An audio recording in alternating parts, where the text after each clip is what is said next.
Hi guys, কি খবৰ? আশা কৰোঁ সকলোৱে ভালে আছে। মানে যোৱাকালি মোৰ গাড়ীখনৰ এটা এক্সিডেণ্ট হ'ল। এক্সিডেণ্টটো মানে বেছি ডাঙৰ এক্সিডেণ্ট নহয়, লগতে সৰু বোলে বিপদ হয়। কি হৈছে আপোনালোকক দেখি আছোঁ ৰ'ব।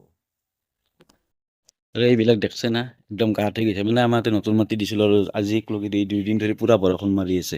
আৰু বৰষুণ মাৰি থকাৰ ফলত এতিয়া একদম গাড়ীখন ফাঁচি গৈছিল। তাৰপিছত ট্ৰেক্টৰ দি উলিয়াইছোঁ, টানি কেনে উলিয়াব লগা হৈছে। আৰু ট্ৰেক্টৰ দি উলিয়াওঁতে তাৰমানে অলপ গাড়ীখন ক্ৰেছ হৈছে। সেইকাৰণে আজি ঠিক কৰিব লাগিব, যদি যাব পাৰোঁ সময় মিলে। গতিকে কি ক্ৰেছ হৈছে দেখি আছোঁ ৰ'ব।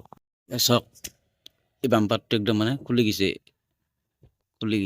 একো নাই দি বান্ধি থোৱা আছে।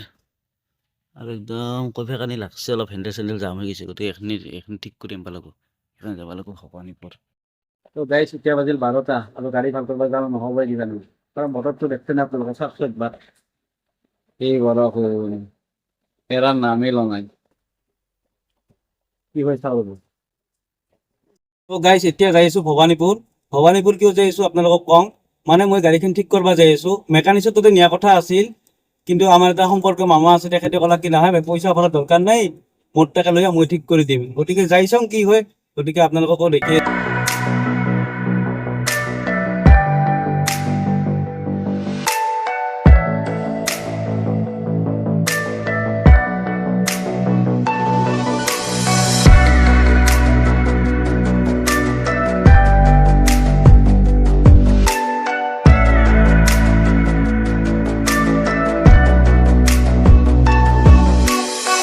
ফাইনেলি ভবানীপুৰ পালোঁ আৰু এতিয়া কামখিনি কৰিম। গতিকে কি কৰোঁ, কেনেকৈ কৰোঁ দেখি আছোঁ ৰ'ব।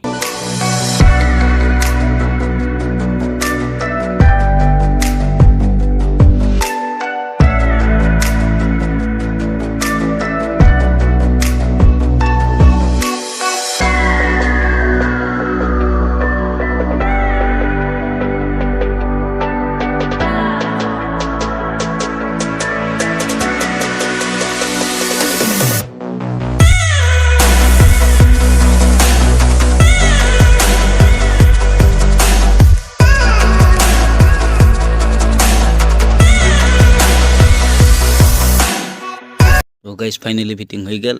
এই স্ক্ৰু মাৰি দিলা, এইফালেও হৈ গ'ল, চব হৈ গ'ল, ফিটিং হৈ গ'ল। এতিয়া অলপ মনটো শান্তি।